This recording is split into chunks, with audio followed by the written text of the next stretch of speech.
जय भीम। मैं अनिरुद्ध सेवाले, भारत के भाग्य विधाता, भारत के संविधान के निर्माता डॉक्टर बाबा साहब अम्बेडकर की 132वीं जयंती के ये उपलक्ष्य में सभी प्रबुद्ध भारतवासी भारतीय नागरिकों को मैं बहुत बहुत बधाई देता हूं और हार्दिक शुभेच्छा देता हूं।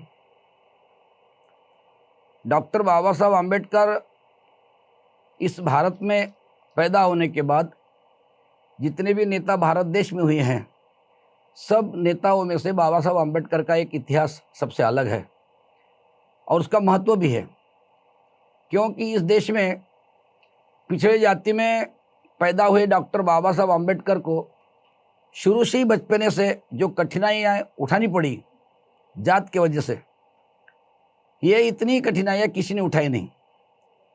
इतने मुश्किलों से में भी डॉक्टर बाबा साहब अम्बेडकर जो हुए, भारत के संविधानकार तो हुए, लेकिन डॉक्टर बाबा साहब अम्बेडकर जी को पूरे ऑल वर्ल्ड में, ऑक्सफोर्ड यूनिवर्सिटी में भी डॉक्टर बाबा साहब अम्बेडकर जी का एक दर्जा प्राप्त हुआ है उनको, और विश्व रत्न कहा जाता है उनको। उसका कारण एक है ऐसा कि डॉक्टर बाबा साहब अम्बेडकर ने उस समय इतने कठिन परिस्थिति से पढ़ाई किए और जो ज्ञान लिए, हर क्षेत्र का, हर विषय का ज्ञान डॉक्टर बाबा साहब अम्बेडकर जी ने लिए थे।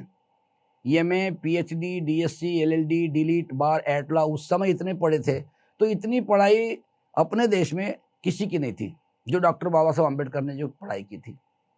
फिर भी डॉक्टर बाबा साहब अम्बेडकर जी को इस देश का नेता या भारत के नेता के नाम पर डॉक्टर बाबा साहब अम्बेडकर को इस देश में किसी ने अभी तक, आज तक भी ये सम्मान नहीं दिया है। उसका कारण एक है कि इस देश में जातिवाद था, आज भी जातिवाद है, धर्म पंथ का वाद था, आज भी है, और ये सब नष्ट करने के लिए डॉक्टर बाबा साहब अम्बेडकर के प्रयास थे। बाबा साहब अम्बेडकर जब हमारे देश पर, भारत देश पर अंग्रेजों की हुकूमत थी, जब अंग्रेजों का राज था, उस समय डॉक्टर बाबा साहब अम्बेडकर अंग्रेजों के शासनकाल में मजूर मंत्री थे।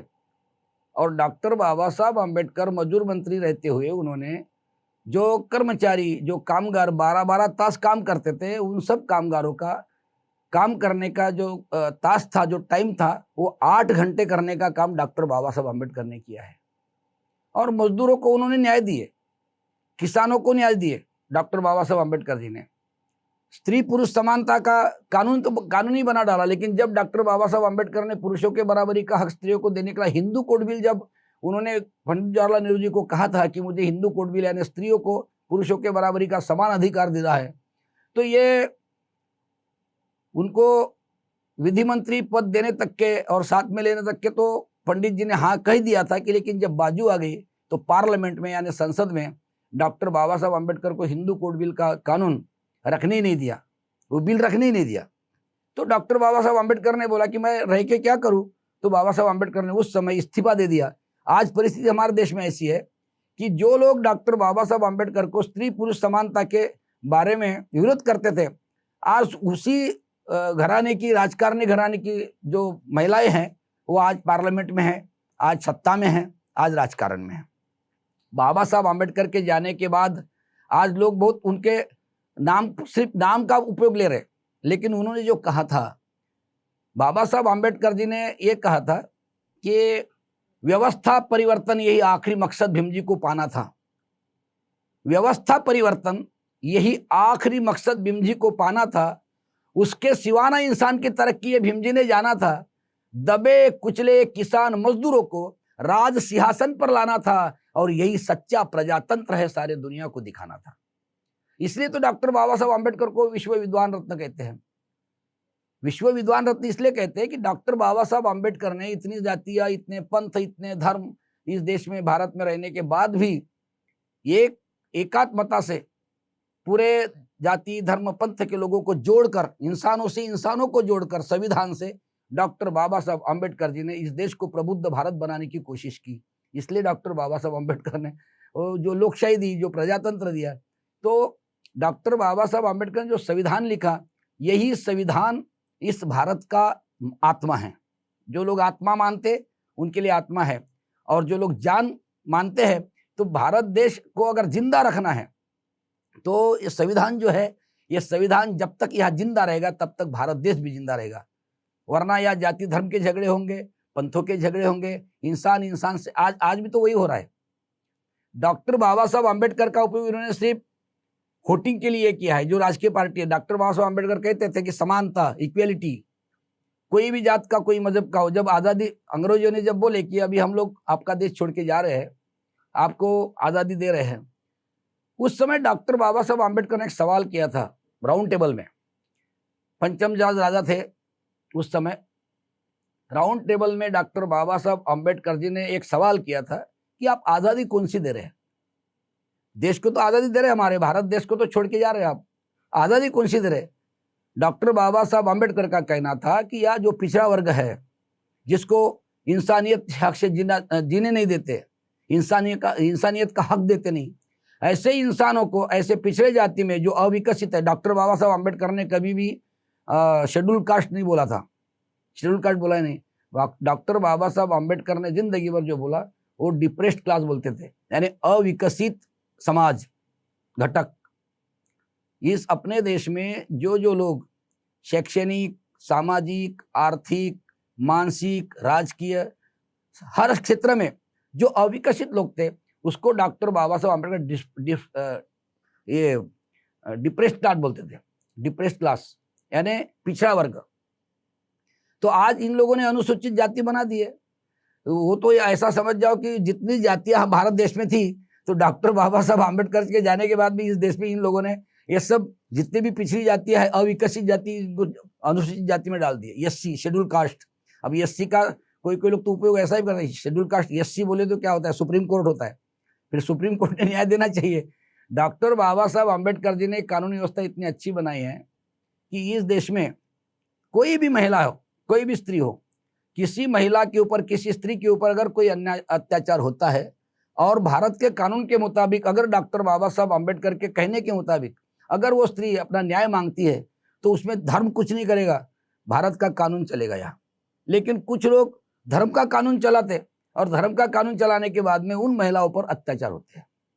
तो जैसा देश एक है, देश का कानून एक है, वो सब हर सबको लागू होना चाहिए।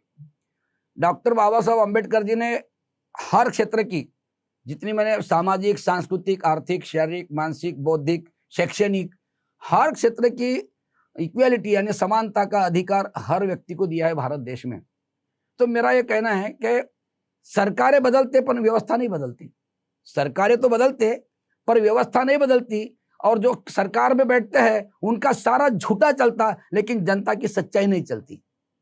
इसलिए डॉक्टर बाबा साहब आम्बेडकर कहते थे कि पार्लियामेंट में हमारे कम हो, लेकिन इस तरह खुददार हो कि जिन खुददारों के सामने गद्दारों की गद्दारी नहीं चलती। ये डॉक्टर बाबा साहब आम्बेडकर के विचार बड़े अच्छे थे। प्रबुद्ध भारत बनाने का विचार डॉक्टर बाबा साहब आम्बेडकर का था, इसलिए हर व्यक्ति को समान था। और बाबा साहब आम्बेडकर जी ने भारत के संविधान में तो ये भी कह दिया है कि जितने भी जाति, धर्म, पंथ, मजहब यहाँ पर है हमारे देश में, सबको बाबा साहब आम्बेडकर ने अपने अपने मजहब के हिसाब से, अपने अपने जाति, धर्म, पंथ के हिसाब से सबको व्यवहार करने का अधिकार भी दे दिया। लेकिन इसका मतलब ये नहीं है कि अपने जाति, धर्म, पंथ के अधिकार से वो भारत को नुकसान पहुंचाए, भारत के किसी इंसान को नुकसान पहुंचाए। ये इसके ऊपर भी डॉक्टर बाबा साहब आम्बेडकर ने बंधन लगा दिए, रोक लगा दी थी। अब बाबा साहब आम्बेडकर की विशेषता मैं इसलिए कह रहा हूँ कि एक ही नेता डॉक्टर बाबा साहब आम्बेडकर इस भारत देश में ऐसे है कि जो कठिनाई में से उन्होंने इतना सब सहन करने के बाद, इतना सहन किसी ने नहीं किया जो डॉक्टर बाबा आम्बेडकर ने किया है। एक भी नेता का ऐसा इतिहास नहीं है जो इतिहास बाबा साहब आम्बेडकर का है। एक गरीब के घर में पैदा हुए, और जब स्कूल में पढ़ने के लिए गए तो पहले ही क्लास में डॉक्टर बाबा साहब आम्बेडकर जी को पहले ही क्लास में सारे छात्रों से अलग बैठना पड़ा। और आज पूरे छात्र, वो कोई जाति का रहे, कोई मजहब का रहे, आज डॉक्टर बाबा साहब आम्बेडकर के नाम पर बड़े बड़े विद्यापीठ है, डॉक्टर बाबा साहब आम्बेडकर के कॉलेज है, स्कूल है उनके नाम पर। सब मजहब के लोग, सब धर्म पंथ के लोग वहाँ पढ़ते हैं, वहाँ पढ़कर विदेश में जाते हैं। स्कॉलरशिप जो है, स्कॉलरशिप पढ़ाई की शैक्षणिक स्कॉलरशिप, ये जो सहूलत है ये छत्रपति शाहू महाराज ने दी है। छत्रपति शाहू महाराज वैचारिक दोस्त थे डॉक्टर बाबा साहब अम्बेडकर के, मित्र थे। डॉक्टर बाबा साहब अम्बेडकर की महानता इसमें है कि डॉक्टर बाबा साहब अम्बेडकर जी ने महात्मा ज्योतिबा फुले को गुरु माना, वो विचारों से माना है। संत कबीर को गुरु माना, विचारों से माना है। डॉक्टर बाबा साहब अम्बेडकर जी ने यहाँ इस भारत का जो बुद्धिज्म है, ये बुद्धिज्म भारत के लोग भूल गए थे ना, जातिवाद की वजह से, धर्म के झगड़े की वजह से भूल गए थे। लेकिन फिर भी डॉक्टर बाबा साहब अम्बेडकर जी ने भारत का बुद्धिज्म, सही बुद्धिज्म 14 अक्टूबर 1956 को इसी नागपुर से, ये नागपुर बोले तो भारत का मध्य बिंदु है, यही नागपुर से पूरे वर्ल्ड में, पूरे जगत में, पूरे दुनिया में डॉक्टर बाबा साहब अम्बेडकर ने यहाँ का सही बुद्धिज्म बताने का काम किया है 14 अक्टूबर 1956 को, जब बुद्ध की दीक्षा लिए। तो बुद्ध क्या है, पहले इस देश में बहुजन वर्ग ने, भारत देश के प्रबुद्ध नागरिकों ने पहले बुद्धिज्म समझना चाहिए कि बुद्ध क्या है। डॉक्टर बाबा साहब अम्बेडकर जी ने बुद्ध के जो विचार लिए, तो कौन से विचार लिए? प्यार, मैत्री, करुणा, अहिंसा, शांति, दया। अब दया जो बोला मैंने, तो राष्ट्रपति किसी गुनहगार यानी फांसी की सजा जिसको होती है, इस फांसी की सजा से भी उसको मुक्त करने का अधिकार राष्ट्रपति को है। तो ये बाबा साहब अम्बेडकर ने कहाँ से लिए? ये बुद्ध से लिए। कैसे लिए? डाकू अंगुलीमाल जो था, डाकू अंगुलीमाल ने 99 लोगों को मारा था और एक ही बाकी था। उस समय तथागत गौतम बुद्ध जब उसको मिलने गए, तो उसको बताए, तो बुद्ध की करुणा देखकर वो शांत हो गया। शांत होने के बाद बोल रहा हो कि महात्मा जी आप रुकिए, मेरा प्रण होने का है, मुझे एक व्यक्ति की जरूरत है, मैंने 99 लोगों को मारा है, अब मैं आपको भी मारूंगा। तो बुद्ध कहते हैं उसको कि मैं तो रुका ही हूँ, लेकिन तू अपने ये कर्म से रुक जा। और वहां से डाकू अंगुलीमाल जो था वो अहिंसक भिक्खु बन गए। तो यही बुद्ध का जो बुद्धकालीन जो ये इतिहास है, इसी पर से डॉक्टर बाबा साहब अम्बेडकर ने वो कानून बनाया है कि अगर कारणवश किसी को फांसी सजा होती है और वो फांसी की सजा से अगर मुक्ति उसको मिलाना है, तो वो हमारे देश के राष्ट्रपति की तरफ दया का अर्ज कर सकते हैं कि मेरी परिस्थिति इस तरह है भाई, मेरे पीछे में ये इतने लड़के हैं, मेरे घर में और कोई नहीं है, उनका लालन पालन हो या मैंने जो कुछ भी गुनाह किया हो, ये गुनाह इत्तेफाक से, मतलब इसमें हो गया है, अज्ञान की वजह से हो गया, मुझे करना ही नहीं था, ऐसा जो कुछ भी देने का उसको। तो उस समय राष्ट्रपति हमारे देश के उस पर विचार करते हैं और उनको अगर सही लगा तो वो दया की जो एप्लीकेशन होती है, दया का जो अर्ज होता है, उसके ऊपर से फांसी की सजा से मुक्त कर देते हैं। तो ये कानून डॉक्टर बाबा साहब अम्बेडकर जी ने बुद्ध से लिया है, अंगुलीमाल और बुद्ध की कथा से। इतना अच्छा ज्ञान डॉक्टर साहब अम्बेडकर ने दिया है। अब यहाँ पर हमारे देश में आज़ादी के बाद जो सरकारें आते हैं, जो सरकार में बैठते हैं, वो अपने अपने हिसाब से कानून करते हैं पार्लियामेंट में। अभी पढ़ाई जो है, कोई बोलते गीता पढ़ाना चाहिए स्कूल में से, कोई बोलते भागवत कथा पढ़ाना चाहिए। अरे गीता, रामायण, भागवत कथा ठीक है ना, पढ़ाओ, कोई आपको ये नहीं बोलता कि मत पढ़ाओ, लेकिन ये सब पढ़ाने के साथ साथ बाइबल पढ़ो, रामायण पढ़ो गीता और कुरान। बाइबल पढ़ो, रामायण पढ़ो गीता और कुरान, उसमें से वो अपना लो है जिसमें इंसानियत का ज्ञान। भारत के हर घर में अगर भविष्य में देखना चाहते हो इंसान, तो छात्रों को सबसे पहले स्कूल में से पढ़ाना होगा भारत का संविधान। भारत का संविधान पढ़ेंगे तो आपके भारत की राष्ट्रनिष्ठा जो है, ये हर स्टूडेंट में पैदा होगी, हर छात्रों में पैदा होगी। राष्ट्रनिष्ठा बहुत जरूरी है, सबसे पहले राष्ट्र, उसके बाद बाकी। धर्म तो ये व्यक्तिगत मामला है, जिसको जो मजहब में जाना है, जो धर्म अपनाना है, ये तुम अपने व्यक्तिगत मामला है। तो डॉक्टर बाबा साहब अम्बेडकर की जयंती जो मना रहे हैं अभी, डॉक्टर बाबा साहब अम्बेडकर ने खुद कहा था, एक मराठी में मेरा बड़ा अच्छा एक शेर है, थांबवा बेफाम हा जय जयकार माझा। अरे थांबवा बेफाम हा जय जयकार माझा, जा घरी मांडू नका वाटेवरती बाजार माझा। थांबवा बेफाम हा जय जयकार माझा, जा घरी मांडू नका वाटेवरती बाजार माझा, करायचे ते केले कर्तव्य पार माझे, या पुढील तुम्ही आता सांभाळा उरलेला कार्यभार माझा। बाबासाहेब आंबेडकर जी ने तेली, माली, कुंभी, कोष्टी, लोहार, सोनार, सुतार, मांग, गारोडी, धनगर, वडार, ढीवर, जो कुछ भी है, हर पिछड़े लोगों को नहीं तो अविकसित व्यक्ति को, अविकसित समाज घटक जिनको बोलते हैं, इनको सबको आरक्षण दिए है संविधान में, सबको आरक्षण दिए है। सबकी उन्नति होना चाहिए, शिक्षा का अधिकार सबको मिलना चाहिए, इक्वेलिटी, समता।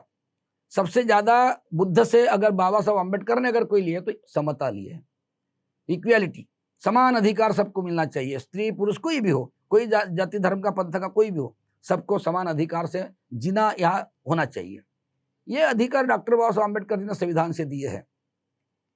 इसलिए जो भी पैदा होता है भारत के सरजमी पर, जो भी पैदा होता है, जुल्म के खिलाफ हर आदमी ने लड़ना चाहिए, जुल्म के खिलाफ हर आदमी ने लड़ना चाहिए। जातिवाद से लड़ने के लिए जुल्म के खिलाफ हर आदमी ने लड़ना चाहिए, अत्याचार को रोकते हुए हर पल आगे बढ़ना चाहिए। भारत के सरजमी पर जो भी पैदा हुआ है, हर एक भारतवासियों ने सबसे पहले भारत का संविधान पढ़ना चाहिए। भारत का संविधान अगर पढ़े तो कोई किसी से युद्ध नहीं करेगा। बुद्ध का प्यार, मैत्री, करुणा, शांति का संदेश ही है। भारत देश में शांति तभी रह सकती है जब आप संविधान के मुताबिक या हर एक व्यक्ति अपना अनुसरण और अनुकरण करेगा बुद्ध के तत्वों का। तो मेरा एक बड़ा अच्छा शेयर है, मेरे तो पूरे भारत में मैं प्रोग्राम करता हूँ। मैं थाईलैंड, श्रीलंका में भी प्रोग्राम के लिए गया हूँ। अभी अंतर्राष्ट्रीय यानी इंटरनेशनल लेवल पे भी मेरे प्रोग्राम हुए हैं। जो भारत के लोग विदेश में गए हैं उन लोगों ने मेरा एक प्रोग्राम किया था, तो मैं उसमें ही बताया कि सिर्फ पीपल के नीचे ध्यान लगाने से हर कोई बुद्ध नहीं होगा। सिर्फ पीपल के नीचे ध्यान लगाने से हर कोई बुद्ध नहीं होगा, और सेंटेड साबुन से रोज अपने बदन को नहलाने से कभी कोई नीति शुद्ध नहीं होगा। सिर्फ पीपल के नीचे ध्यान लगाने से हर कोई बुद्ध नहीं होगा, और रोज अपने सेंटेड साबुन से बदन को नहलाने से यहाँ कोई नीति शुद्ध नहीं होगा। दुनिया का हर एक इंसान जिस दिन से बुद्ध के तत्वों का अनुसरण करेगा, उस दिन से दुनिया में किसी इंसान के साथ कभी युद्ध नहीं होगा। अगर युद्ध रोकना है तो अज्ञान को नष्ट करना पड़ेगा और अपनी प्रज्ञा जागृत करना पड़ेगा। इंसानियत के नाते मानवतावाद जिसको कहते हैं, मानवतावाद सीखना पड़ेगा। बुद्ध का प्रेम, मैत्री, भाईचारा, बंधुभाव, आजादी, क्या जो सहूलतें हैं वो हर सबको देना चाहिए। डॉक्टर बाबा साहब अम्बेडकर ने एक बड़ा अच्छा सुझाव दिया था। रिजर्व बैंक जो है, ऑल वर्ल्ड में जो रिजर्व बैंक है, प्रॉब्लम ऑफ द रुपीज, जो किताब बाबा साहब अम्बेडकर ने लिखी है प्रॉब्लम ऑफ द रुपीज, उस पर से रिजर्व बैंक बनी है। यानी जितना अर्थकोष है, जितना पैसा है हमारे देश का, जनता का, शासन का, वो वहां रहेगा। और जब जब दुष्काल आता है या किसी इंसान के अगर ऊपर कोई परिस्थिति आती है, कोई वातावरण इसके वजह से, तो उस समय वो जो पैसा रहता है सरकार का पैसा रिजर्व बैंक में, वो पैसा उसमें लगाना चाहिए। ये डॉक्टर बाबा साहब अम्बेडकर ने सबसे पहले बताया था। यानी पैसा जमा करने का रिजर्व बैंक की निर्मित डॉक्टर बाबा साहब अम्बेडकर की वजह से हुई। दूसरी बात, बाबा साहब अम्बेडकर जी ने ये भी बताया था कि जो पानी है, बड़ी बड़ी नदियां हैं, ये नदियां पानी इकट्ठा करो, पानी जमा करो, ये पानी खेती को दो। तो पानी अगर खेती को मिले तो किसानों को कभी मतलब मुश्किल जाएगा नहीं ना। पानी मिलने के बाद में पीक कहाँ से आता है? पीक तो आता है पानी की वजह से। तो पानी का अगर जमा करे तो ये नदियां है, जो सब नदियां मिला के पानी मिलाने का ये भी सुझाव डॉक्टर बाबा साहब अम्बेडकर जी ने दिया है। और जितनी सबसे पहले इस देश में जितने ओबीसी लोग हैं, ओबीसी लोगों को शैक्षणिक और आर्थिक इक्वेलिटी के ऊपर डॉक्टर बाबा साहब अम्बेडकर का बहुत बड़ा ये था। ये आर्थिक समता होना चाहिए, आर्थिक समता, सामाजिक समता। आर्थिक समता से ही सामाजिक समता यहाँ रहेगी और राजकीय शांति भंग नहीं होगी देश की। देश में अगर शांति है तो कैसा है, मजदूरों को काम मिलना चाहिए, उनके काम का बराबर दाम भी मिलना चाहिए। किसानों को उनके जो किसान जो उगाता है खेत में, उसका भी, उसके जो माल आता है किसान खेत का, उसका भी भाव उसको बराबर मिलना चाहिए। ये सब चीजें डॉक्टर बाबा साहब अम्बेडकर कह के गए हैं और लिख कर भी रखे और उन्होंने बोल के भी गए हैं। सबसे पहले महत्व का ये है कि संविधान पर अमल करना ये हर एक नागरिक का काम है। तो वो ये हर एक नागरिक वो ये काम तभी कर सकता है जब डॉक्टर बाबा साहब अम्बेडकर ने लिखा हुआ भारत का संविधान, ये संविधान भारत देश का संविधान है, डॉक्टर बाबा साहब अम्बेडकर का संविधान नहीं है। बहुत सारे लोग बोलते एक बाबा साहब अम्बेडकर का संविधान, अरे ये संविधान डॉक्टर बाबा साहब अम्बेडकर ने लिखा है और उस समय के जितने भी भारत देश के विद्वान, अच्छे अभ्यासक लोग थे, बड़े बड़े बुद्धिमान लोग थे, ये उन लोगों ने डॉक्टर बाबा साहब अम्बेडकर ने लिखा हुआ संविधान भारत देश का मंजूर की है, सबने, सब मिलके संविधान समिति ने। और वो संविधान है भारत देश का संविधान। बाबा साहब अम्बेडकर ने संविधान इस देश पर थोपा नहीं जबरदस्ती से, वो चाहते थोप भी सकते थे, लेकिन सबको समझा के, सबके सवालों के जवाब देके डॉक्टर बाबा साहब अम्बेडकर ने ये संविधान लागू कर लिया अपने देश के लिए। ये देश का संविधान है। जिस तरह हमको जिंदा रहने के लिए, हमारी जान जिंदा रहने के लिए हमको जरूरत है हर चीज की, उसी तरह संविधान जिंदा रखने के लिए संविधान की पढ़ाई करना, संविधान का मालूम करना, ये हर व्यक्ति का कर्तव्य है, नैतिक जवाबदारी भी है।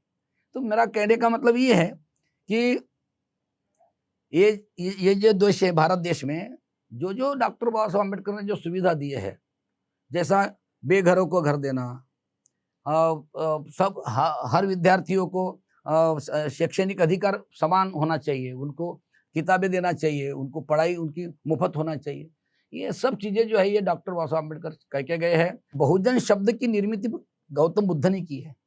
बहुजन हिताय बहुजन सुखाय। हमारे देश के आकाशवाणी पर देखिए आप, आकाशवाणी का जो सिंबल है, वो जो सिंबल है उसमें बुद्ध का चेहरा है ऐसा, और उसके ऊपर लिखा है बहुजन हिताय बहुजन सुखाय। तो बहुजन ये शब्द की निर्मित बुद्ध ने की है। बुद्ध बहुत विद्रोही थे, बुद्ध बंडखोर थे।